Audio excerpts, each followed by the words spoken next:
ہم کو نذرانہ دینے کا حکم نہیں دیا گیا ہے۔ یہ کچھ ایسی چیز نہیں ہے کہ آپ قانون کے مطابق کرنا ہے، یہ ایک فضل ہے۔ ہمارے حالات کو دیکھتے ہوئے خدا چاہتا ہے کہ ہم فضل کے حیثیت سے دیں۔ تھوڑے مسیح بھائی اور بہن رہیں گے تو نذرانے سے بھی زیادہ دیتے ہوں گے، تو ہم ہمارے گنجائش کے مطابق دینا چاہیے۔ آیت 15 پڑھیں گے۔ شکر خدا کا اس کی اس بخشش پر جو بیان سے باہر ہے۔ پیارے بھائی اور بہن، آپ چاہے کتنا بھی دے دیو، آپ جو ہے خدا کے ویسا نہیں دے سکتے، یہ پکی بات ہے، اور اس بات کا آپ انکار نہیں کر سکتے۔ یہاں پولس خدا کے دینے کے بارے میں اچھی طریقے سے لکھے ہیں۔ انہوں بولتے ہیں شکر خدا کا اس کی اس بخشش پر جو بیان سے باہر ہے، یعنی کہ خدا کی بخشش جو بیان سے باہر ہے، یعنی کہ جس کا ذکر ہم نہیں کر سکتے، یعنی کہ جس کا ہم اندازہ نہیں لگا سکتے۔ کوئی بھی آدمی خدا کے وہ تحفے تک نہیں پہنچ سکتا جو تحفہ خدا یہ دنیا کو دیا ہے۔ وہ تحفہ ہے اس کا ایک لوتا بیٹا یسوع مسیح، جو ہمارے گناہوں کے معافی کے لیے صلیب پہ اپنی جان دی۔ میرے بھائی اور بہن، یہ بات پہ تھوڑی دیر رک کے غور کرو۔ ہم پھر سے وہ بات کو یاد کریں گے جو باب 8 اور اس کی آیت 9 میں دیا گیا ہے۔ ہم وہ آیت پڑھیں گے۔ یہاں لکھا ہوا ہے، کیونکہ تم ہمارے خداوند یسوع مسیح کے فضل کو جانتے ہو کہ وہ اگرچہ دولت مند تھا مگر تمہاری خاطر غریب بن گیا تاکہ تم اس کی غریبی کے سبب سے دولت مند ہو جاؤ۔ میرے بھائی اور بہن، حالانکہ یسوع مسیح دولت مند تھے، انہوں اپنی جنت کی جگہ چھوڑ کے اور اپنا سارا جلال چھوڑ کے یہ زمین پہ آ گئے، وہ بھی ایک انسان بن کے۔ انہوں یہ دنیا میں زندگی گزارنے کے ساتھ ساتھ اپنی جان بھی آپ کے لیے اور میرے لیے دیے تاکہ ہمارے گناہوں کی پوری قیمت چکائے۔ ویسا انہوں صلیب پہ اپنی جان دینے کے لیے گئے اور ہمارے گناہوں کی معافی کے لیے یہ کام کرے۔ انہوں آئے بڑی بری طرح سے قتل ہونے کے لیے تاکہ آپ کے اور میرے گناہ معاف ہوئے ویسا اور ہم کو روحانی زندگی ملے ویسا۔ انہوں اپنی جان قربان کر دیے آپ کے اور میرے گناہوں کی معافی کے لیے۔ اگر ہم مسیح کے بارے میں عبرانیوں کے خط میں دیکھیں گے تو ان کے بارے میں بہترین طریقے سے بتایا گیا ہے۔ ہم پڑھیں گے باب 12 اور اس کی آیت 2۔ ذرا غور سے سنو، یہاں لکھا ہوا ہے، اور ایمان کے بنی اور کامل کرنے والے یسوع کو تکتے رہیں، جس نے اس خوشی کے لیے جو اس کی نظروں کے سامنے تھیں شرمندگی کی پرواہ نہ کر کے صلیب کا دکھ سہا اور خدا کے تخت کی دہنی طرف جا بیٹھا۔ تو ہم یہاں دیکھتے ہیں کہ مسیح کے بارے میں یہ بتایا گیا ہے کہ جو خوشی ان کے سامنے تھی وہ خوشی کے خاطر مسیح یہ کام کرے۔ پیارے بھائی بہن، انہوں ایک زبردست اور جلالی منجی ہیں، اور ہمارا فرض یہ ہے کہ ان کے مرتبے کو ہم نیچے لانا نہیں چاہیے۔ انہوں صبح کی روشنی اور صبح کے تارہ ہیں۔ انہوں خدا کے بیٹے ہیں جو ہم کو گناہوں سے چھٹکارا دلائیں۔ میرے بھائی اور بہن، یسوع مسیح خدا کا وہ تحفہ ہیں جس کا ہم بیان نہیں کر سکتے۔ یہ تحفہ بیان کے باہر ہے۔ تو میرے دوست، خدا تو آپ کو اپنا ایک لوتا بیٹا دے دیا، آپ خدا کو کیا دینا چاہیں گے؟ یہ بڑی بات ہے۔ میرے بھائی اور بہن، میں پھر سے آپ کا توجہ آیت 12 سے 15 پہ لانا چاہوں گا۔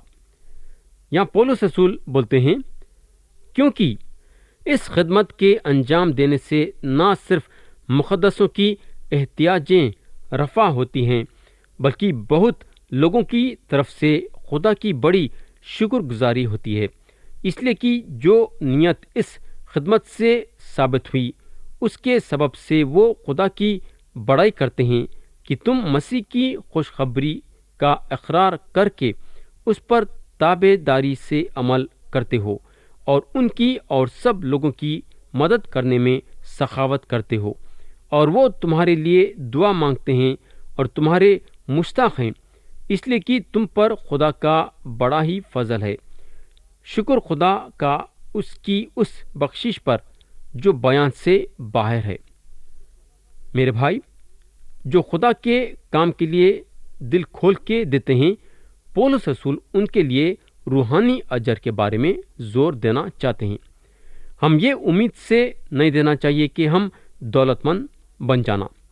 کئی لوگ یہ خیال سے دیتے ہیں کہ اگر ان لوگ 50 روپے دیں گے تو خدا ان کو 100 روپے دیں گا، یعنی کہ 50 بڑھ کے، اور اس طرح سے ان لوگ سوچتے ہیں کہ ان لوگ دولت مند ہو جائیں گے۔ میرے بھائی اور بہن، اگر دولت مند بن جانے کے خیال سے دینا چاہتے ہیں تو آپ کا ارادہ نیک نہیں ہے، اور آپ کا دینے سے نہیں دینا اچھا ہے۔ خدا ایسے دینے والوں کو قبول کرنے والا نہیں ہے۔ یاد رکھو، نیت صاف ہونی چاہیے۔ آپ کا ارادہ یہ رہنا کہ آپ دولت مند بننے کے لیے نہیں دے رہے، بلکہ کیونکہ آپ خدا سے محبت رکھتے ہیں اس لیے آپ دے رہے ہیں۔ میرے دوست، آپ کی نیت خدا دیکھنے والا ہے کہ آپ کس نیت سے دے رہے ہیں۔ اگر آپ کی نیت خراب ہے تو آپ یہاں خبردار ہو جانا چاہیے۔ خدا ایک پاک خدا ہے اور آپ اس کے ساتھ ہنسی مذاق نہیں کھیل سکتے۔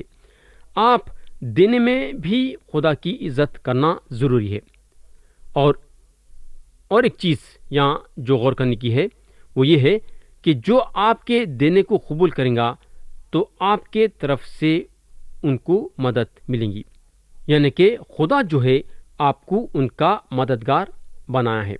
دوسری بات یہ ہوتی ہے، جیسا پہلے بھی بتا چکا ہوں، کہ جس کو آپ دیں گے انہیں خدا کی شکر گزاری اور خدا کی بڑائی کریں گا۔ اور تیسری بات یہ ہوگی کہ جس کو آپ دیں گے انہیں آپ کے لیے دعا کریں گا۔ تو خدا جو ہے آپ کے دینے سے آپ کو مددگار بنایا ہے اور ساتھ ساتھ آپ کے لیے دعا کرنے کا بھی انتظام کرا ہے۔ تو آپ سوچ سکتے کہ خدا کے طرف سے آپ کو کتنا فائدہ پہنچا ہے۔ آج ہر ایک کو دعا کی ضرورت ہے نا؟ ہر کوئی انسان چاہتا کہ اس کے لیے دعا کریں۔ کئی لوگ جو ہے عرضی دیتے ہیں ان کے لیے دعا کرو بول کے۔ دعا بغیر کچھ نہیں ہو سکتا۔ میں یقین کرتا ہوں کہ جس کو آپ دیں گے انہیں آپ کے لیے روز دعا کریں گا۔ خدا اس کے دل میں یہ بات پیدا کریں گا آپ کے لیے دعا کرنے کے لیے۔